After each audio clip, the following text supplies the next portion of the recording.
You're listening to Women's Media Center Live with Robin Morgan.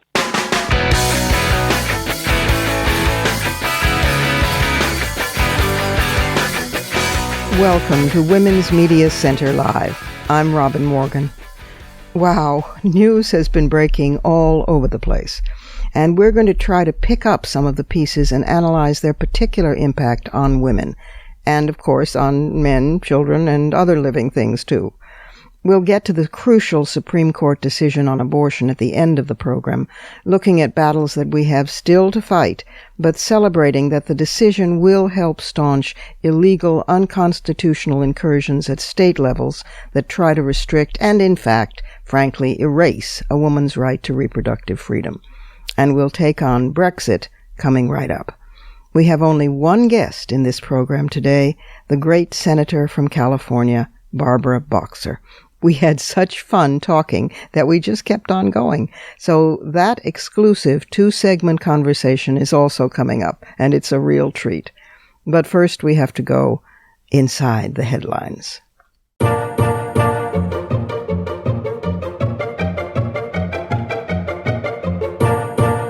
Well, what a mess the guys, both the Tories and the Labour Party guys, have made playing with fire and now facing the departure of the United Kingdom from the European Union.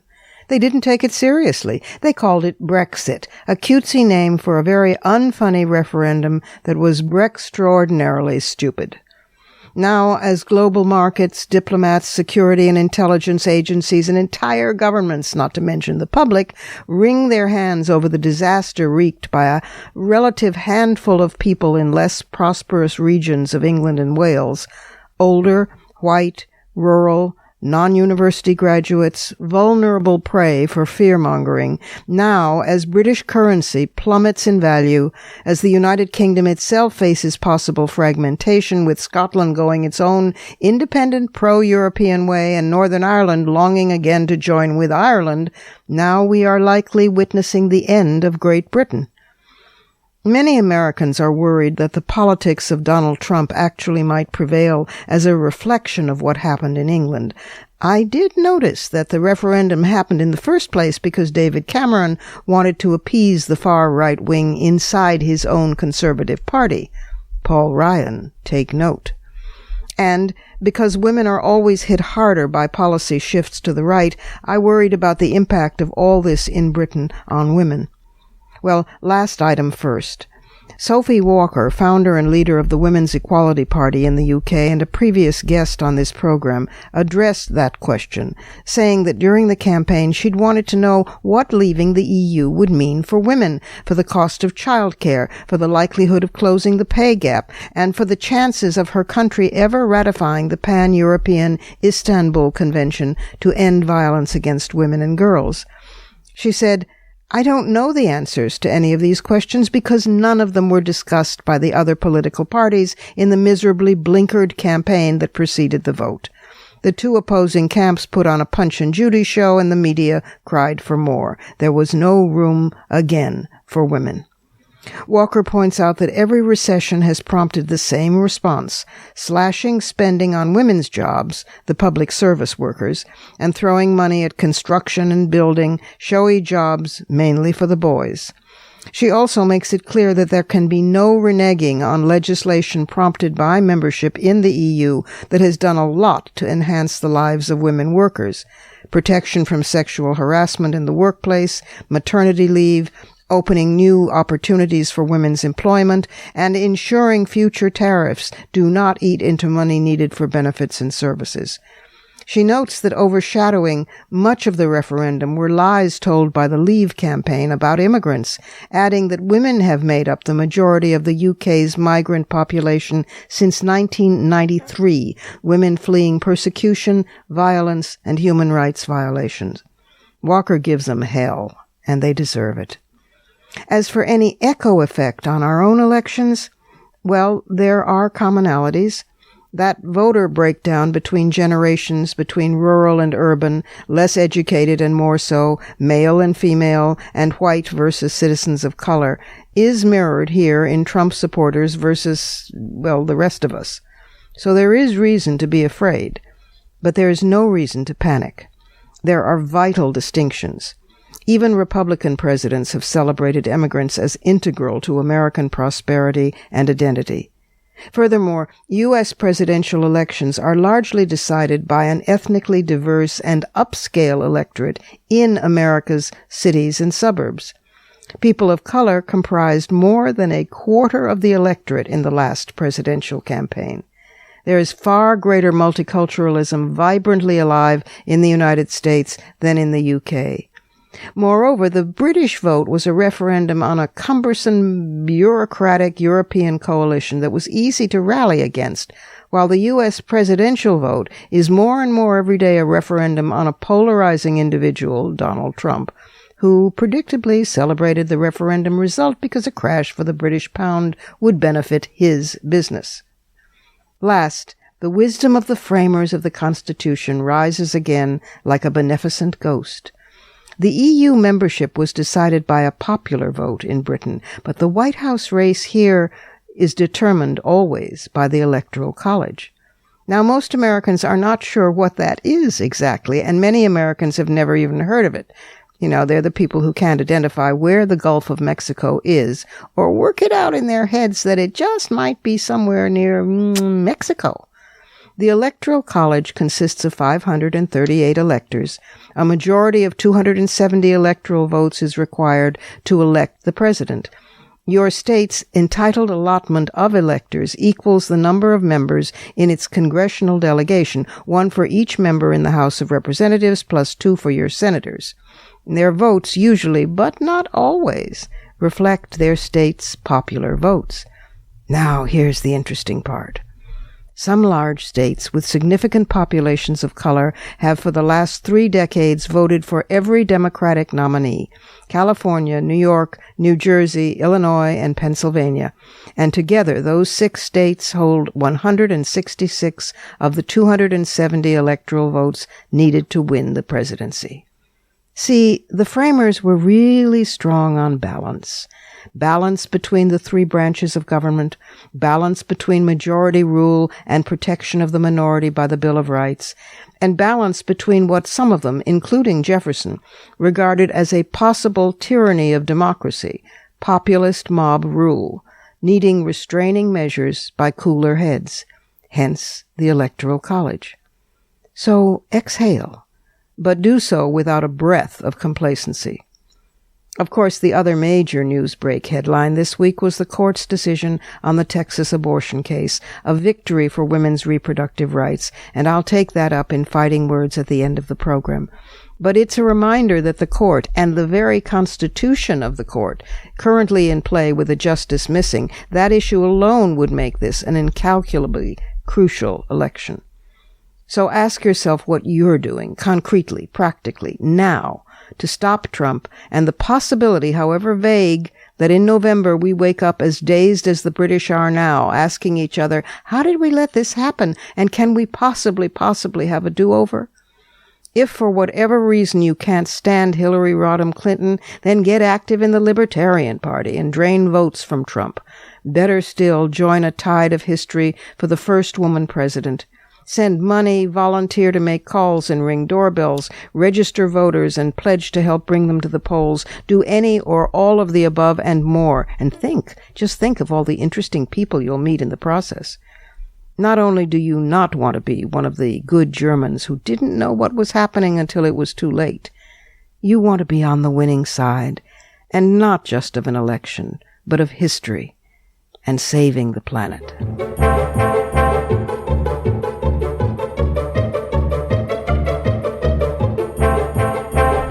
We're going to take a short break now at Women's Media Center Live. I'm Robin Morgan, and I'll be back in just a moment with the Surrealism Corner, which is quite crowded this week, and with the first of a 2-part, in-depth, special conversation with the great Senator Barbara Boxer.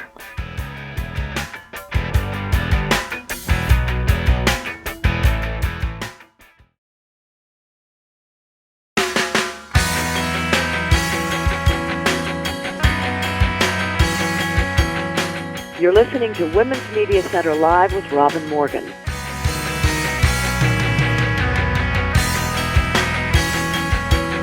Welcome back, and let's head straight to the Surrealism Corner.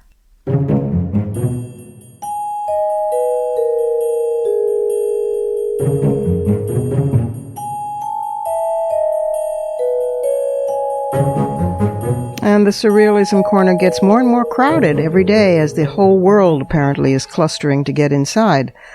Well, we'll start with one item from South America largely, where the Zika virus has caused warnings from health officials in certain areas that women should not get pregnant because of the danger of encephalitis in the children, or microencephalitis. So, this is a double whammy, of course, for the women, because in many of these countries, abortion is either completely flat out illegal or at least restricted greatly. Consequently, orders from women in Brazil, Ecuador, and Venezuela have roughly doubled. This is for the morning after pill and abortifacient pills. And orders from Colombia, Costa Rica, El Salvador, and Honduras have gone up by 36% to 76%. That's from a new study published by the New England Journal of Medicine. And the authors of the study included a leader of the terrific group based in Amsterdam that is supplying the pills. That's Women on Web, whom we featured on this program before. They're the ones who you can order by email, and they will send it right under the radar of whether it's legal in the country or not, because the mails are not monitored. They're also involved with the drones, delivery by drones, that we touched on a week or so ago. They're just great. Women on Web. It's a nonprofit staffed by doctors helping women from countries where abortion is illegal. The double whammy of don't get pregnant, but we won't let you do anything if you are pregnant or get pregnant by mistake or error or rape. You know, this is just totally surreal. The other item this week is that members of the test preparatory industry, people who work with tutors with young students taking the SATs, decided that they would take the exam themselves to see how changes were playing out in practice so that they could improve their tutoring services. And they discovered what they call a classic example of a stereotype threat, when people are reminded during a test of a negative stereotype about their sex or race. When this happens, psychologists say it creates a kind of test anxiety that leads them to underperform. Duh, you think? So what they discovered were two areas. A math question that involved a chart showing more boys than girls in math classes overall. What message does that send? And a verbal section, which was a reading item that paired the essay on slavery and abolitionism by Catherine Beecher from 1837 with an 1838 reply from Angelina Grimke, an abolitionist.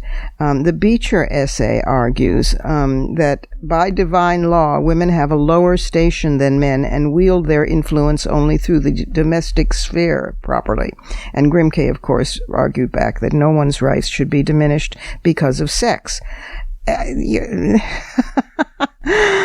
this doesn't have an effect on somebody taking the test? Are we crazy? The test prep people, bless their hearts, raised this, and of course there was a rather defensive response from the college board officials. But the test prep tutors are working on it. It's outed now, and it's surreal.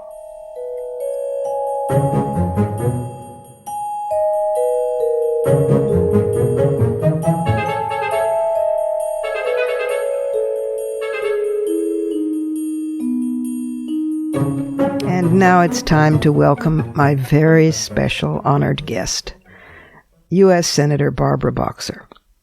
It's hard to know where to begin in listing her accomplishments. She is, of course, the senator from California. Before that, she spent 10 years representing a California district in the House of Representatives. She was for 6 years on the Marin County Board of Supervisors.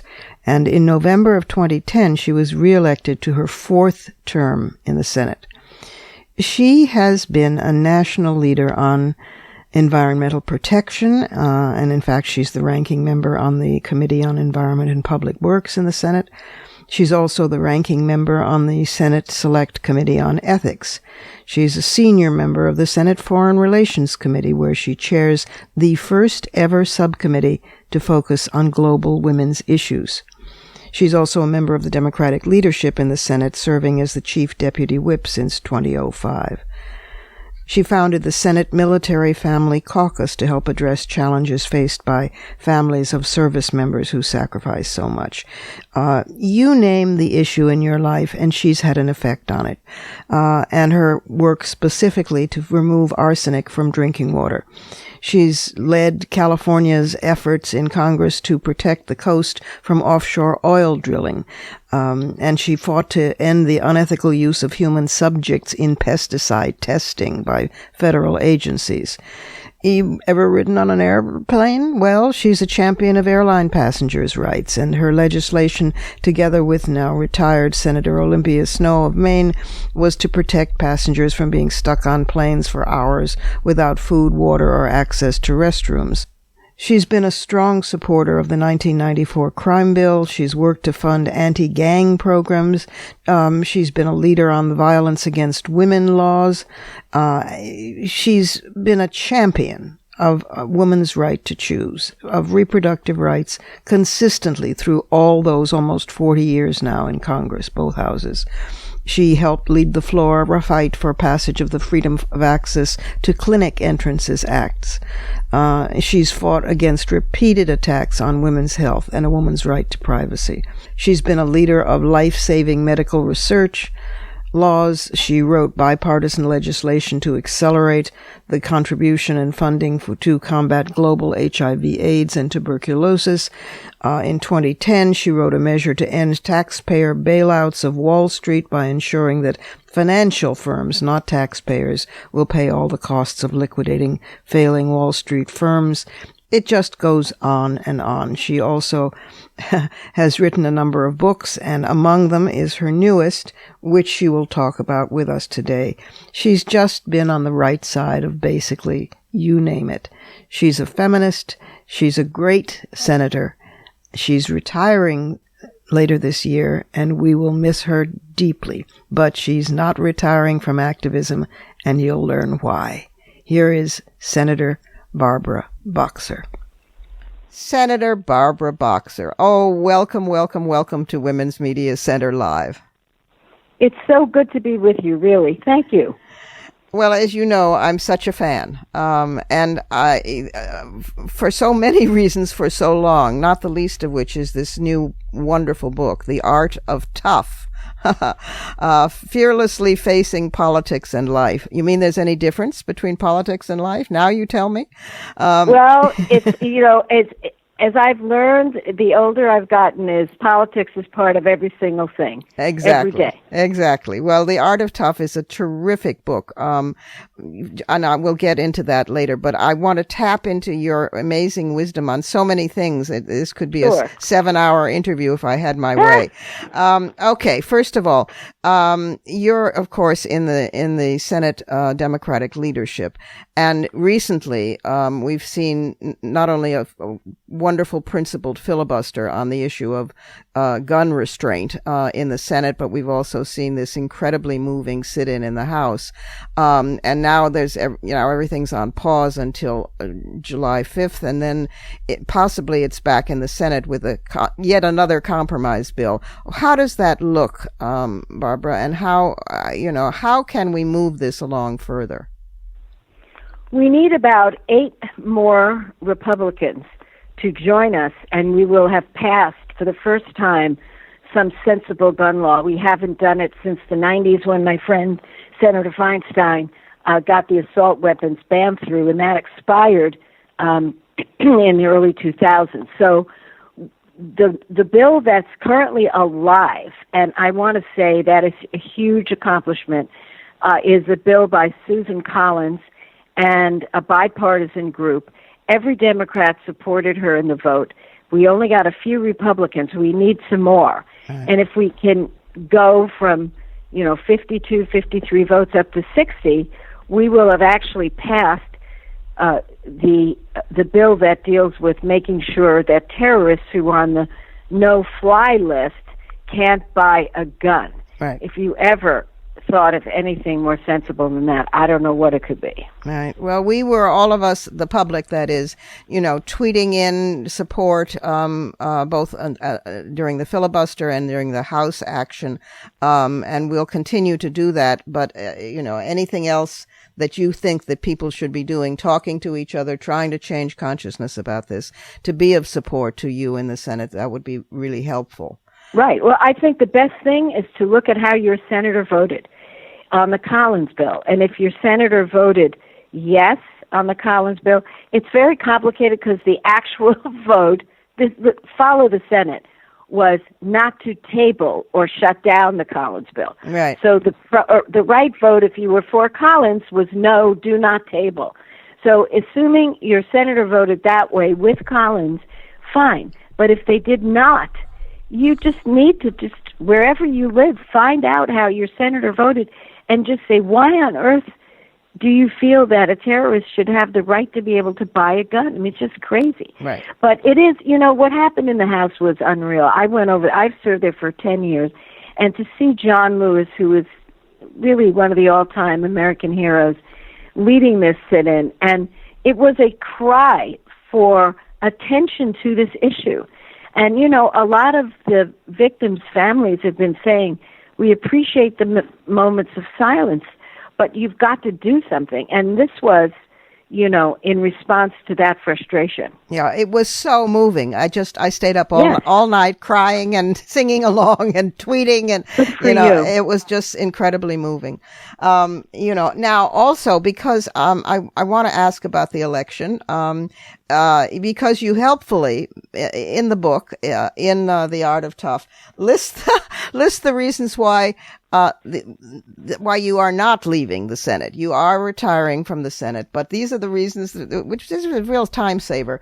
No, you're not leaving because of all the partisan infighting, and you're not leaving because of your age, and you're not retiring from working on issues that you love, and you intend to grow your political action committee for a change to help others win elections, and you intend to work to elect a Democratic president. And particularly since we have historic, on the one side, a chance to make history, and on the other side, a chance to stop fascism, it seems to me this is a really important election. Well, that's a very stark way of putting it. We just talked about guns, for example. All of this is on the line. Everything we care about. Somebody said to me the other day, what's the main issue that's on the line? Could you sum it up in this presidential race? I said, I could sum it up with one word: everything. Yes. Everything is on the line. I would say to your listeners, think about the most important thing to you. It's on the line, because the difference between these two candidates, and just take, for example, the gun issue, it's quite clear. I mean, the vision of the National Rifle Association is an armed America, and it is not about sensible gun laws. We all know the Second Amendment is there. People, if they pass a background check and they're trained in a gun and they need it for their defense of their family, or to hunt, or to collect, it's all fine. What we don't want is to have a situation where terrorists can buy guns, mentally imbalanced people can buy guns, children can get their hands on a gun, and tragedy. We have lost every year an average of 30,000 Americans. And so over 10 years, that's 300,000 Americans. Now, I got into politics because I wanted to end the Vietnam War, because we lost 60,000 approximately beautiful soldiers in that war, and our hearts were bleeding. 60,000 over 10 years. Yeah. We lose 300,000 Americans from gun violence. Don't you think we should pay attention to that? I mean, it's just shocking, and this is on the table. Immigration. Donald Trump wants to deport 11 million of our community members who are working, who are taking care of our kids, who are cleaning up in the hotels, who are picking our food. I mean, this is a vision of America that is very, very frightening. Yeah. On every front, you're absolutely right. From reproductive rights straight through to his thinking, maybe he will, drop a nuclear bomb on Europe.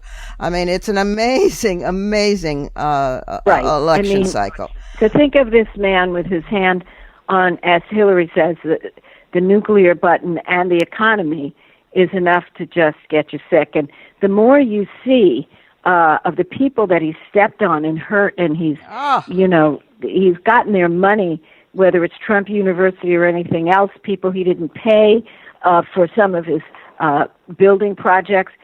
And I think what's going to happen is that right now we know this, but we haven't really met the particular people who have been so hurt. A few of them have come forward, but that's going to happen. I ran against someone once, Carly Fiorina, who had laid off 30,000 workers, shipped their jobs overseas, and forced a lot of them to train their replacements. Right. And, all I had to do was bring some of these people forward, and they looked at the camera and they said, please don't have someone like that in the U.S. Senate. And, people voted for me, and I was very fortunate. That was a hard race. It was in the middle of the recession. Yeah, I remember.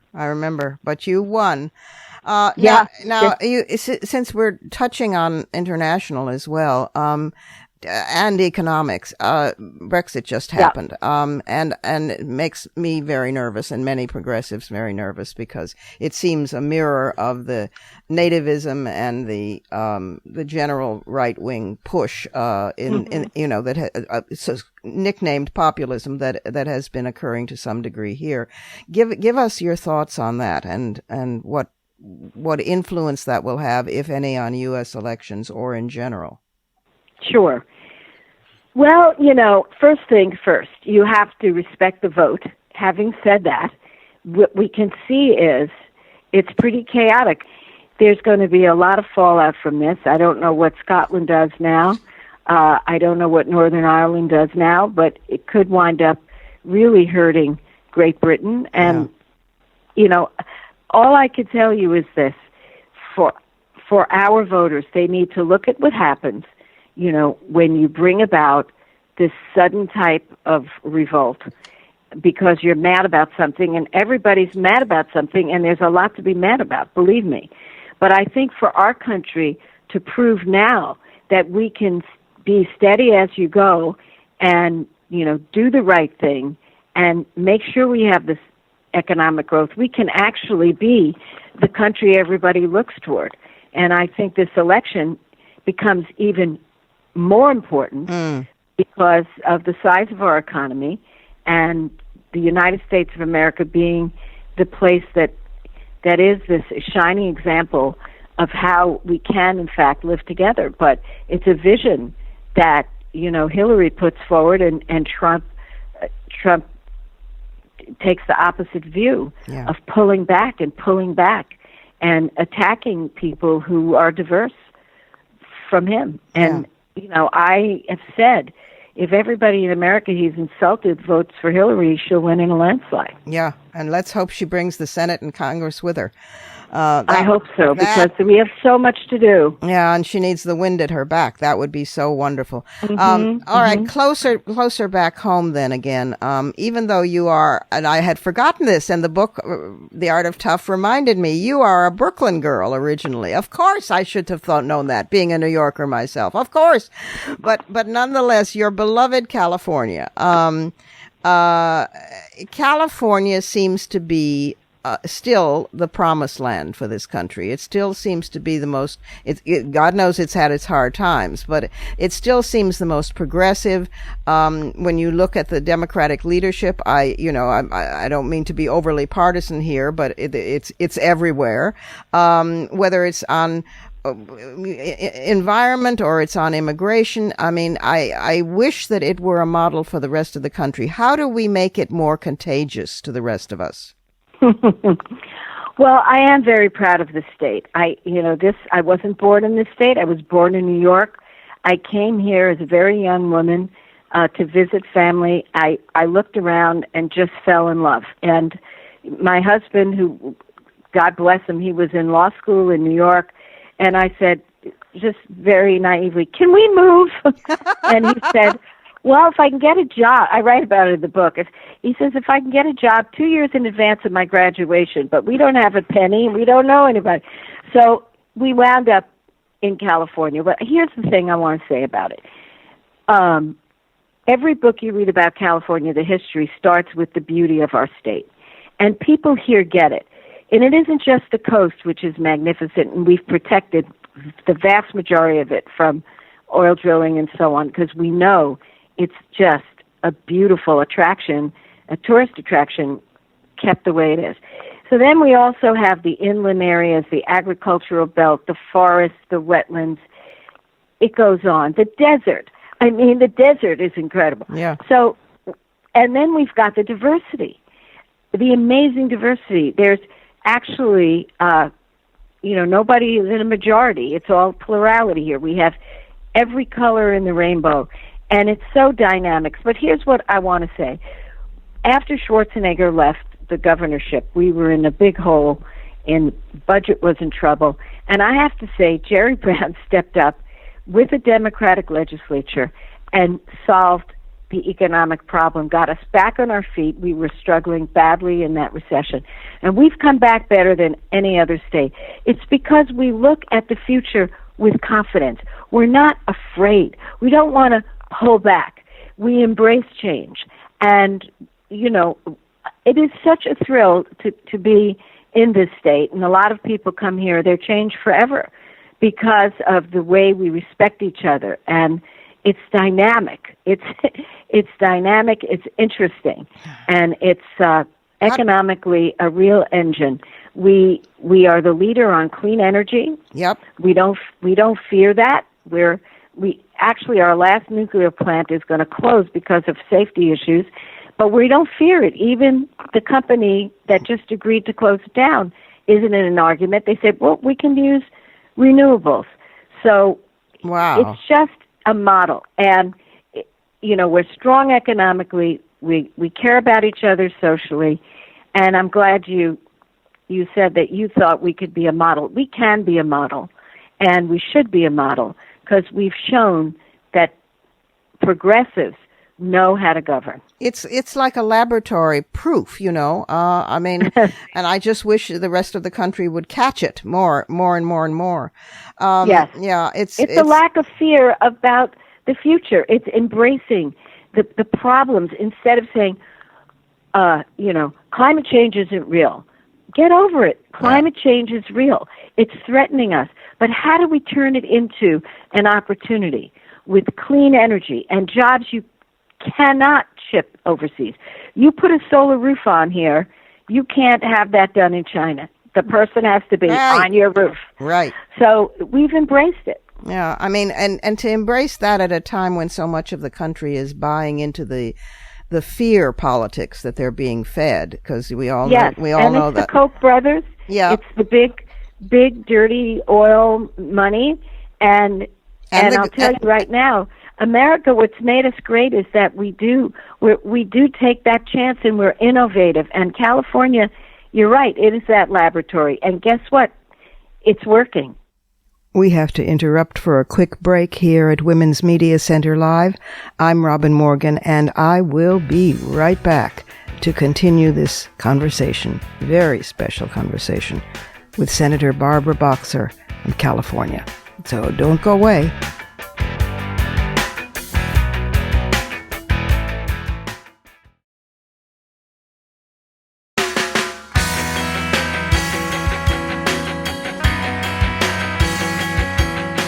You're listening to Women's Media Center Live with Robin Morgan.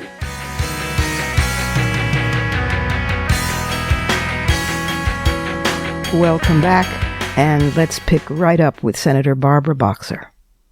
Well, I want to get back now to the book, because it's just so damn good. And it's filled. Oh, I'm so happy you like it, Robin. It's filled with behind the scenes stuff. From the 10 years in the House, from the 4 terms almost in the Senate, from before then, and how you got involved in this, from basically being an activist, to the wonderful things like over the Bob Packwood sex scandal where he molested women all over the place, and you raised it, and Mitch McConnell didn't want to, denounced you for doing that, and you didn't speak to him pretty much for 20 years. So I have to ask you, is he catatonic? I mean, because many of us look at his face and think, gee, there's no loss of affect there. There's just, are you awake there, Senator Mitch? Well, Mitch and I have this insane relationship because you're right. During the Packwood scandal, I had just gotten elected because of Anita Hill coming forward. I felt that I had the responsibility, even though it made me extremely unpopular, to push to make sure that the women who came forward in the Packwood case, more than 20 of them, got their day, could tell their story, and Packwood would pay the price. Right. And Mitch didn't want to lose that seat. So he and Bob Dole teamed up against me. They, it's all documented in the book. Yes, it of is. What they said. And he actually threatened to go after my colleagues and so on. And I just said, look, you don't threaten me. I'm going to keep going. And just because Packwood knew he couldn't survive a public hearing, he quit. And those of us who said that justice had to happen, we won the day. And that's the art of tough is you don't get intimidated. But because of this deep divide between Mitch and me, we didn't talk for 20 years except hi and bye. And, you say he doesn't show emotion. Mitch looks like that most unhappy person. He barely smiles. I know. I don't know. You almost feel like he's worried something terrible is going to happen any minute, and he doesn't have a joy. But he obviously loves what he does. But last year, what happened is that he and I found ourselves in this strange situation where, for reasons too numerous to mention, we were the only people who could have saved the Highway Trust Fund and the whole transportation program for the country. So we set aside our differences, and we sat down, and we worked it out. We got a great 5-year bill, which will fix our bridges and our roads and our highways. It's increasing spending by 20%. We found how to pay for it, and it was a total miracle. We went out to dinner. I gave him a tie that had bridges all over it. He gave me a Kentucky Slugger bat. And we realized that we were able to get over it. But it took a long time to work with him because as I write in The Art of Tough, if somebody hurts you really deep, you can't deal with them. Forgiving is very important, but sometimes it cuts too deep. That's right. That's absolutely right. Well, I'm glad to know that you got him to move his face slightly at dinner. That's encouraging. One of the things, perhaps to me, definitely to me, the most moving aspect of The Art of Tough is the history of your friendships and support from and support to other women, first in the House and then in the Senate. It is so moving. There's a real human endeavor there that is going on that affects legislation, which affects our lives. And it's not only on bills that specifically affect female citizens, although you've been there for us every minute of the way, from Hill Thomas hearings to, online harassment to women vets and getting a fair medical coverage for women vets. You have been amazingly consistent. But talk a little bit about the very real sisterhood that you've created, fostered, and encountered among your peers who are women. It has been just one of the joys of my life to be in a circumstance now looking back where we were really making history for the future. We were laying the groundwork to have a woman nominated for president, to make sure that women weren't looked at as I was in the 70s, that something was wrong with me because I was running. In those years, if you ran for office in the 70s, I ran for local office. People thought there was something really sick about you. Yeah. Why would you want to do something that men do? Why would you want to, if you were married, work? if you had kids, why would you want to leave your kids? And I tell this hysterical story about knocking on a door in the 70s, and a woman opens it, and I thought, oh, good, I was running. This was the only race I ever lost in 1972. And I said, hi, I'm Barbara Boxer, running for county supervisor. The first thing she says is, she opens the door, I didn't know you'd be so short. What was I supposed to say about that? And then she says, I could never vote for you. Why? Because you have 4 children you're leaving to do this work. I said, first of all, this is a part-time job. Second of all, I only have 2 children. She says, no, you don't. You have 4. I said, lady, I have 2. She said, no, you have 4. I read it in the paper. I said, listen, I don't know if you've ever given birth, but I did it twice, and you never forget it. Believe me, it's true. But this is the kind of world the political world that I faced when I first ran. So when you get to the House of Representatives, there's like 24 women, I don't remember exactly, in 1983, and only a few of us had gotten there in their own right. Most of them, their husbands died before they got there. There's this instant camaraderie because, it's like somebody once said, it's like when police officers have dinner together. They kind of know what they face every day. Or when doctors go out, or, or when you go out with people who do the thing, there's a certain instant understanding of the issues that you face every single day. So this camaraderie started, and Barbara Mikulski, takes a very special place in my book. I even wrote a limerick about her. She is just a pretty extraordinary person, and one of the things she said in 1992, she said, some women look out the window waiting for Prince Charming. I'm waiting for more women senators. Oh. That was one of her favorite quotes, and of course that was the year of the woman. Yep. But we only went from 2 to 6. Yeah. But it was tripling, and now we have 20 women in the Senate. But there could be women who didn't, how shall I put this, who didn't know they were women. Whereas your relationships with most of these women, a few Republicans, but mostly Democratic women, is seen all the way through to the issues, but is also seen in terms of day-to-day support, laughter, what keeps you going, the personal details. And that is so moving to read. And all those stories, those individual stories alone would make the book just a little precious jewel to read. Thank you. Well, it's true. It's you could say the art of tough, particularly, parenthesis, particularly for women, close parenthesis, although the book is for everybody. One last question, and then I'll let you go because I know that you've got a very, very busy schedule, and I already am getting separation anxiety from your leaving the Senate, so I don't want to let you go, but still. But I'm not leaving the issues. You'll see. I believe it. I will be there. I believe it. I don't think that you could leave the issues. I don't think it's in you. But one last question: as you look back on your years in the House and the Senate and in public life, not that you're not continuing them, but let's say in electoral politics, what would you say is your greatest joy? And what would you say is your greatest regret or sadness, if you have one? I've asked this question of many women, and the answers are always so interesting. Right. Well, I'll start with my greatest regret. And I didn't, until I sat down to write the book, I didn't confront this.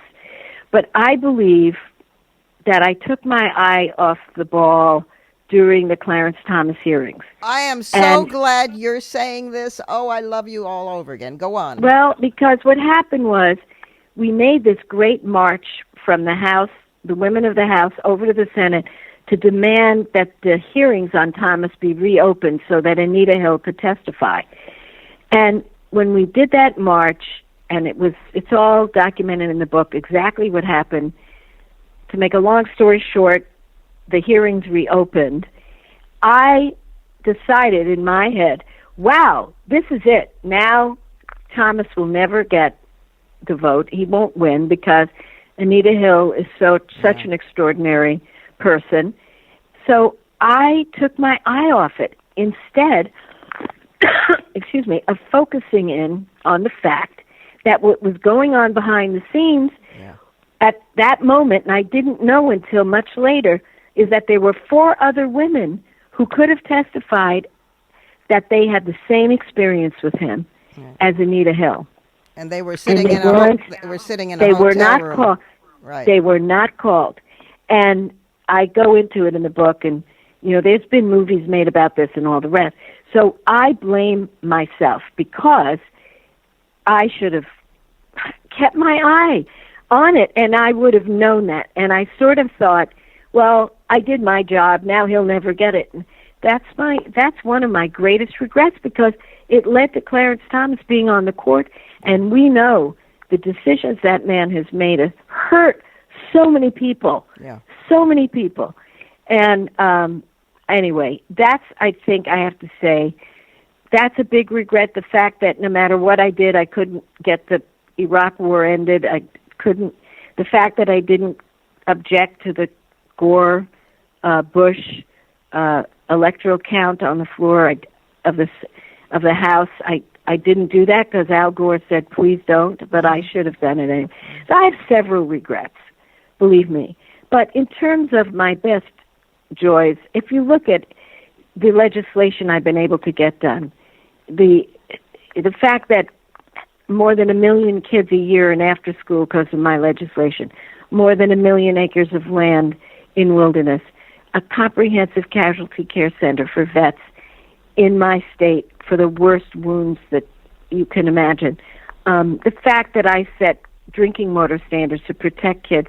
There's so many things. I listed the top 50, but there's 1,000. And to have that ability, to have the chance, let's put it that way, that my people gave me, they trusted me and entrusted me. It warms my heart. And I know that a lot of them didn't agree with everything I stood for, but they trusted me. And that's pretty amazing. Well, you are a beautiful person, outside, inside, and from every angle. And I want to thank you not only for being with us today, and thank you for this book, The Art of Tough, fearlessly facing politics and life, but also to thank you really personally from my heart for being there for all of us, for women specifically, because if we're not for us, who is? But for so consistently and with such toughness and grace. The book could also be called The Art of Grace. And that you're guilty about anything just shows that you're Jewish. Jewish or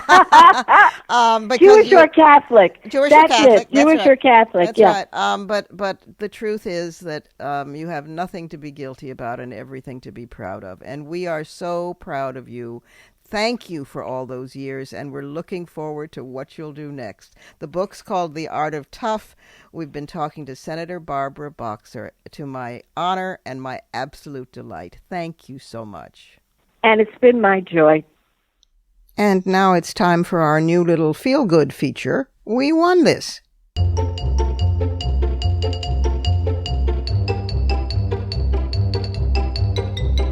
In addition to the court decision, we can celebrate another We Won This. Major General Stacey Harris was nominated by President Obama to be promoted to Lieutenant General and become Assistant Vice Chief of Staff and Director of the Air Staff for the United States Air Force. She currently serves as the commander of the Air Force Reserve's 22nd Air Force at Dobbins Air Reserve Base in Georgia, and she commands more than 15,000 citizen airmen, well, we'll call them air people, a 105-unit equipped aircraft, and worldwide operational missions to include the specialized Hurricane Hunter, fire suppression, and aerial spray missions. If the Senate confirms the nomination, and therein lies the rub, she will become the first female African American to ever achieve the rank of Lieutenant General for the Air Force. She is a command pilot with more than 2,500 hours in numerous aircraft, and she's received many distinguished awards and decorations in her 34-year career. So you go, I hope, Lieutenant General Stacey Harris, for now Major General, and come on, Senate, confirm her so that we can say unequivocally, we won this.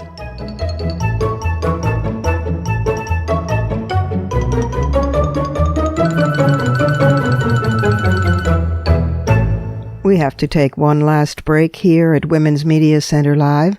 I'm Robin Morgan, and I will be right back with some fighting words.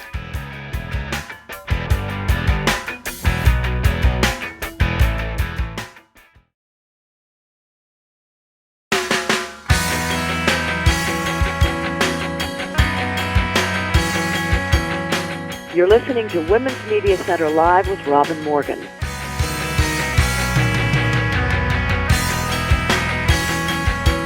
And we're back again, in time for some fighting words.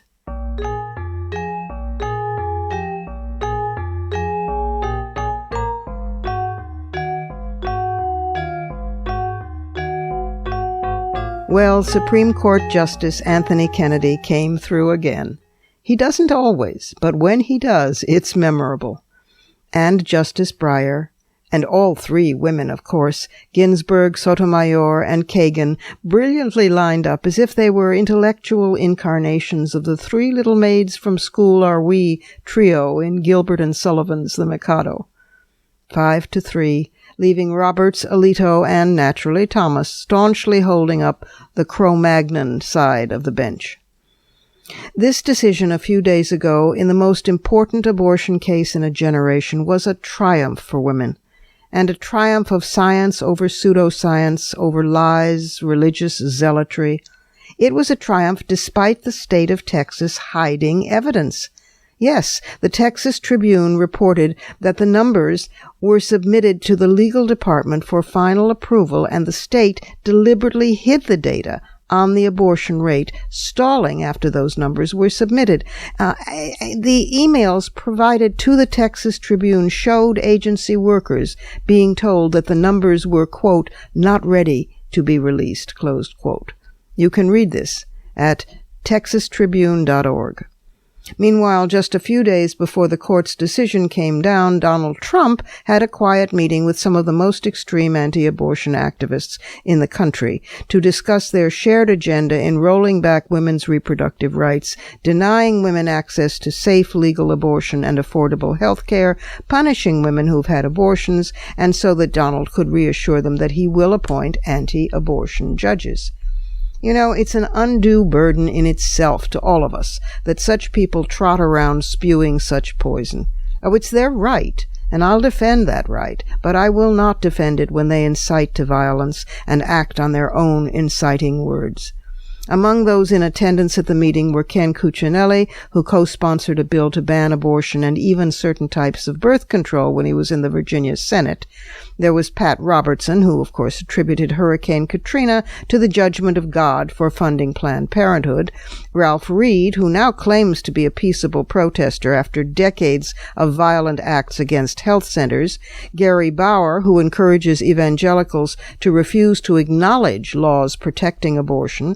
Penny Nance, president of Concerned Women of America, who compares abortion to the Holocaust. Kim Blackwell, who has likened Planned Parenthood staff to the Nazi Dr. Mengele, and Lila Rose of Live Action, who harasses healthcare providers and has called for abortions to be done in the public square to humiliate women who seek them. Meanwhile, because Anthony Kennedy did the right thing, the sane and just thing, a few less women will die this week in the state of Texas. I thank him and the other 4 people in the majority because they are actually worthy of having the word justice before their names. In these troubled days, let's celebrate this triumph big time. Those are my fighting words. Add yours on Twitter and be sure to tag us at WMC Live and use the hashtag Fighting Words.